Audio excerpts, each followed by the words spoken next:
Hey there, folks. Welcome to today's episode of the Strategy and Leadership Podcast. Today, my guest is Jacqueline Samira, who is the founder and CEO of Howdy.com. Recently, they were valued at over $100 million. Jacqueline, that's super cool. How are you today? I am great. I'm great. How are you, Anthony? Fantastic. I'm excited to chat with you on a fully caffeinated Friday afternoon or morning, depending on where you are. And I'm just excited to hear about the story of Howdy. So why don't you tell our listeners a little bit about who you are, what got you here, and then we'll dig into some questions. Okay, awesome. Well, thank you for the nice introduction. Yes, I am Jacqueline Samira, founder and CEO of Howdy.com. I started my company, the fall of 2018, but we didn't really get going until I would say the fall of 2019. I started the company. I've been in Austin, Texas, which is where I am located for 12 years now. And really, it was just out of need, being a part of high growth startups, trying to grow like at all costs and trying to find good team members to do it while doing it. And so there was a huge need as more and more capital and companies were coming to Texas to help source talent. And that was where the idea came from for Howdy.com. Right. And that's fast growth. And, if you're like YC and everybody's trying to grow fast, 5 years happens slow looking forward and fast looking backwards. What is the kind of summation of the past 5 years for you? Yes, that's a really, really great way of describing it. It seems like it's forever. And then when you look backwards, it seems like I just started. Yeah. So, man, looking back over these last 5 years, I would say the first couple of years actually did feel very long, and the last 3 years felt like they went by super fast.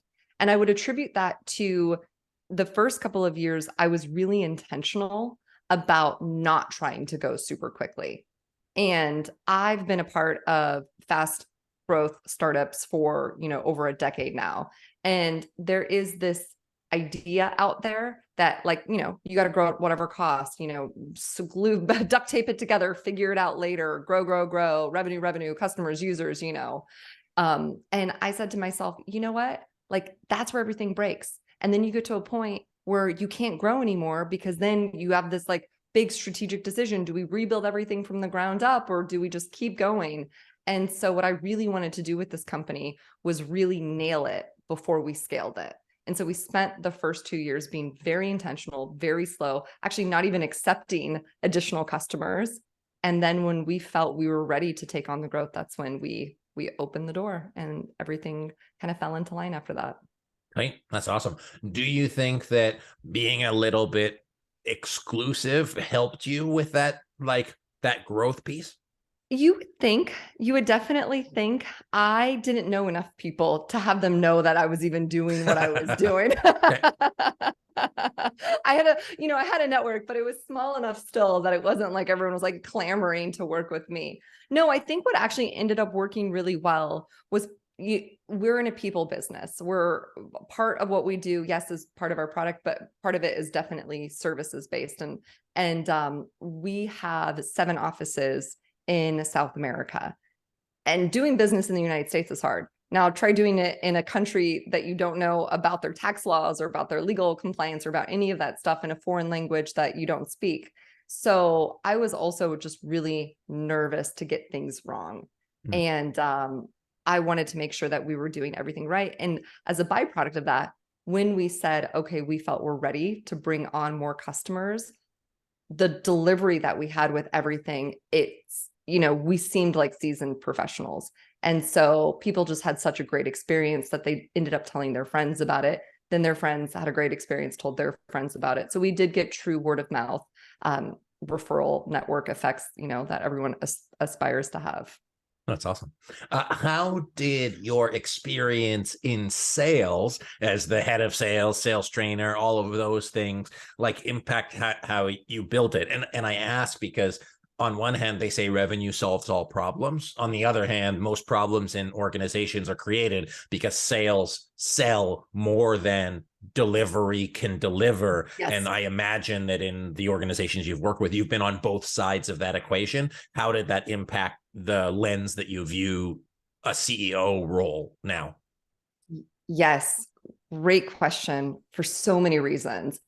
I was fortunate enough that my sales experience was not only on the front end where, grow new business at all cost. It was also on the back end with account management and basically also sitting with what you sold. So like you can't sell an airplane, right? And then deliver a bus and then be the same face there that like promised an airplane and gave a bus. And so I learned early on in my career, and I think this is a good experience for all salespeople, all sales leadership, that like whatever you're selling in the beginning, truly, I don't care how high price of a ticket it is, the person selling it also needs to be the person that account manages it, so that they understand that they can't oversell. They can't,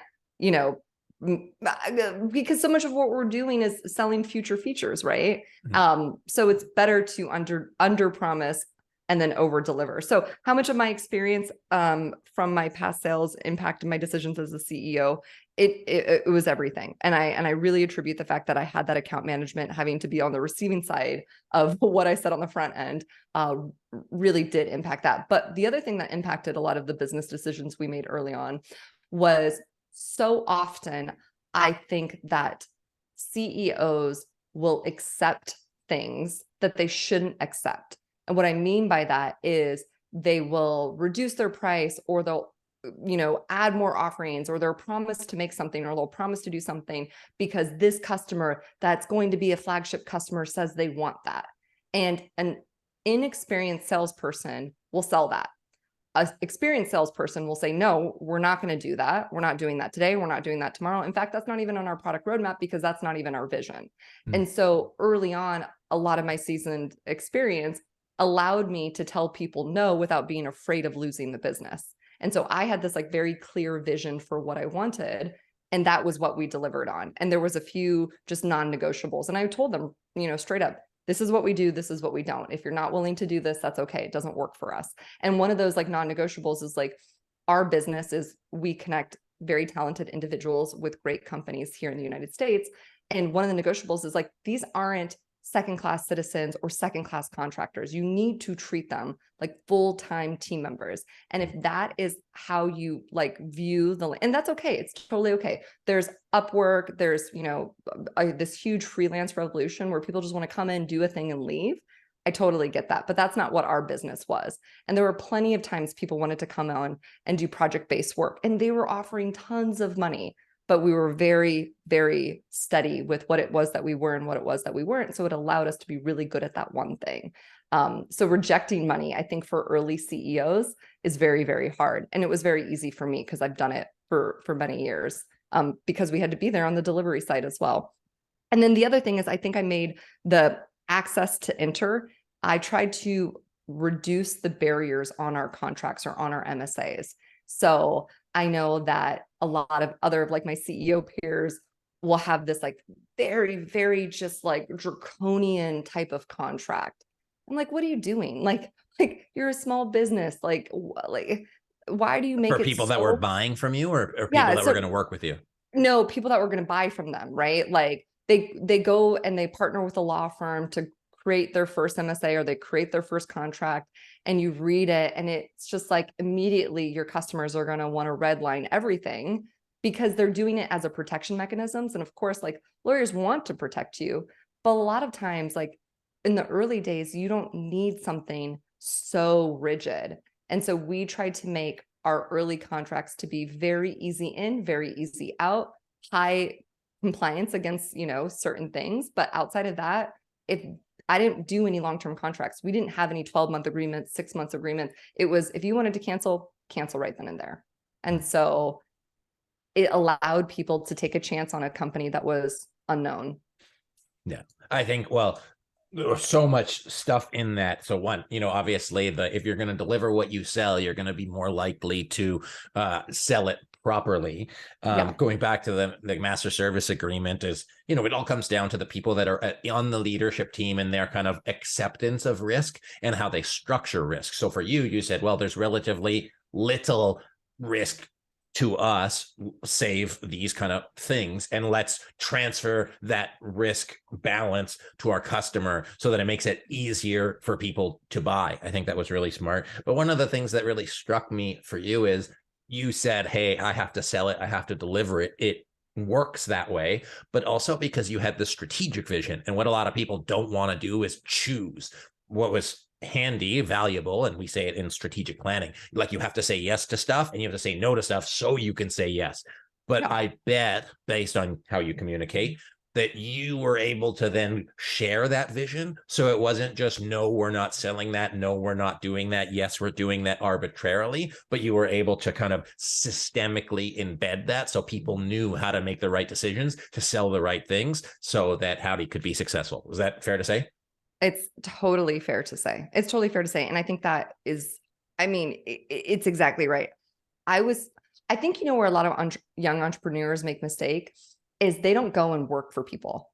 I think the biggest life lessons I've ever had was actually working for people that I said, this is wrong. This is the way you don't do it. Here are all the things you don't do. You don't change the vision on the fly. You don't like have an unsure vision. Like people want to follow, people want to be a part of something. And if you are unclear what that thing is, then what people start to do is they start to invent it for themselves.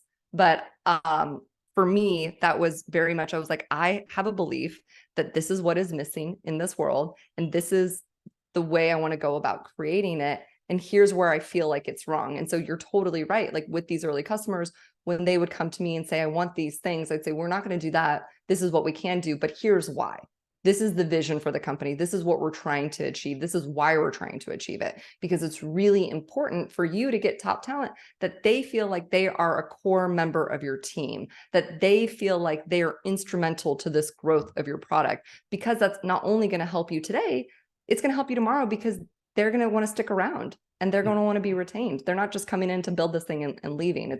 It's changing the dynamic of the way that this relationship works.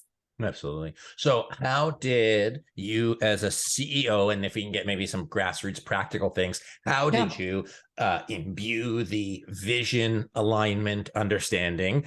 And I also assert you probably were able to scale some version of consultative selling so that you could more quickly and effectively have the way you want to sell and the way you want your customers to buy. So what did you do to make that stick and stick fast?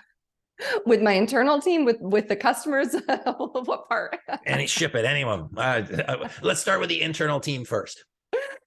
It's still to this day that ends up being it is constantly a work in progress. I think training people on what you are is equally, like you said earlier, as important to train people on what you're not. So one of the first things we do is, yes, we talk about Howdy, but we also talk about all of the other options that are out there. And so I was a big proponent of really defining who our ideal customer or ideal buyer persona was, and then having all of the different ideal buyer personas out there.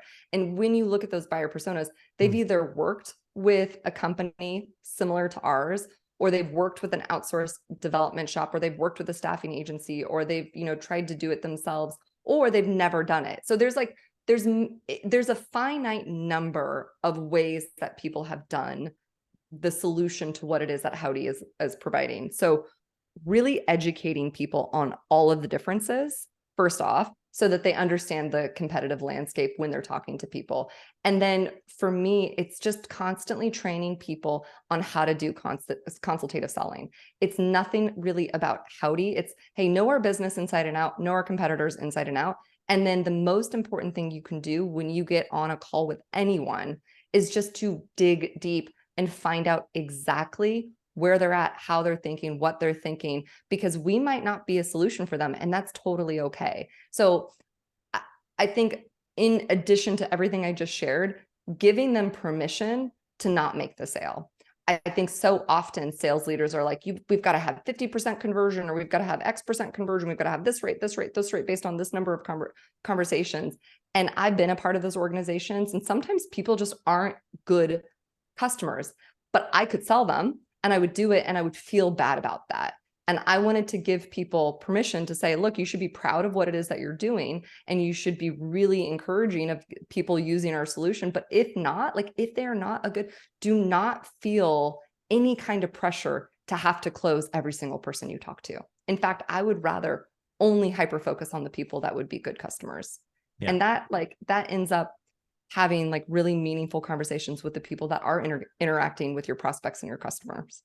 Yeah, absolutely. So for folks listening at home, strategic planning, good to do. SME strategy does strategic planning. If you're looking for some tools, what I heard some Jacqueline say, a perceptual map. And what I really liked about it, not only did you do the perceptual map of your competitors, but you did kind of a perceptual map of your customers in terms of what are their needs, motivators, drivers.